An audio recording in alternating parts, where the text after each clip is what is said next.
Егер жұмысқа қызығушылық азайып жүрген болса, немесе жұмысқа ынта болмаса, бандай тапсырмаларды орындау қиын болса, бұрынғыдай айтқанда бір кайфпен орындай алмай жүрген болсаңыз, бұл видео сіз үшін көріңіз. Может, сіз де выгоранияда жүрген адам болуыңыз мүмкін.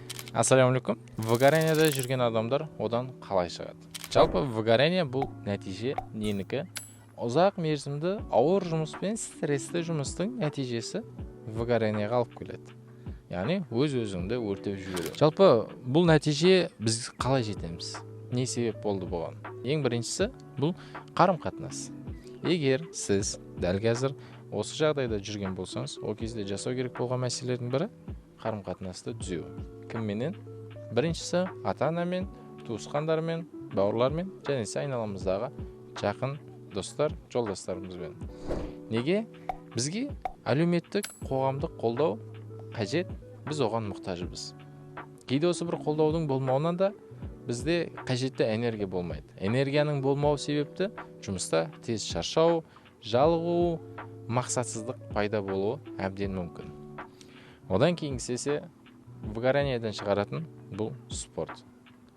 Стресстен, депрессиядан шығаратын нәрсе ол ең бірінші әрекет, яғни көп қимыл жасау. Мысалға, футбол ойнау, теннис ойнау, жүгіру, табиғатта серуендеу деген секілді. Яғни физикалық әрекеттер жасау арқылы ғана біз бұл нәрсені сөндіре аламыз.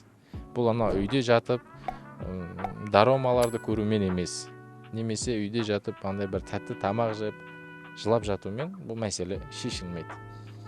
Ал одан кейінесе бұл мақсаттарға бір қарап шығу. Яғни менің өмірге деген миссиям қандай еді, менің мақсаттарым қандай еді, менің қандай армандарым бар еді, мен қай нәрсеге қол жеткізуім керек еді деген секілді. Яғни бұл біздің өміріміздің парақтарын бір қайта жаңартуға да келеді. Выгоранияда жүрген адамдарда мынандай бір минус болады. Бұл өзімнің де басымнан өткен. Біз выгоранияда жүргенімізді біріншіден мойындамаймыз. Екіншіден мойындаймыз. Кейін барып, кеш болады ол кезде. Денесі осы мойындаған кезімізде жасау керек болған ең алғашқы жұмыс бұл тоқтау. Жұмыс болсын, барлық нәрседе тоқтау, тыныс алу, демалыс алу. Яғни және осы демалыста біз өз-өзімізге демалыста рұқсат беруіміз қажет. Мен қазір выгорание болып жатыр менде. Иә, енді не істеуім қажет? Мен демалуым қажет. Мүмкін 3 күн, мүмкін 1 күн, бірақ рұқсат беру. Бізде қалай болады? Мен выгораниядамын. Және десе демалам, бірақ ішімнен өзімді жеймін. Осы бір демалыс мені бір күн құрдымға кетіреді. Осы бір демалыс бір күн менің басымды жемесе болды деген секілді түрлі бір ойлар келеді. Яғни демалыстың өзін сапалы өткізе алмай қаламыз. Сол себепті выгоранияда жүргеніңізді мойындаңыз. Бұл әлсіздік емес, бәлкім бұл сіздің еңбекқорлығыңыз, бұл сіздің сезімталдығыңыздың көрінісі. Бұл әлсіздік деп айтуға мүлдем келмейді. Бәлкім кейде біз еркелікпен выгоранияға кетіп қалуымыз мүмкін. Бірақ осындай кездерде бізді алып шығатын бұл біздің отбасымызбен болған қарым-қатынасымыз, күнделікті біздің бандай спортпен айналысуымыз. Одан кейінесе біз мақсаттарымызға, армандарымызға бір қарап шығуымыз. Ол жердегі ескірген армандармен қажеттілігі қалмай қойған мақсаттарды сызып, орнына өмірімізге қажет болған өмір сапамызды көтеретін мақсаттарды жазып, қайта өмірге қадам басу. Иә, бұл қадамды басатын кезіміз қорқынышты болуы мүмкін. Бұрынғыдай болып кетпей ме екен деген мәселелер бар. Сол үшін не істеу керек? Жұмыс пенен жеке өмірдің ортасына бір шекара қою қажет. Яғни жұмыс сағаттары, жеке өмір сағаттары деген секілді.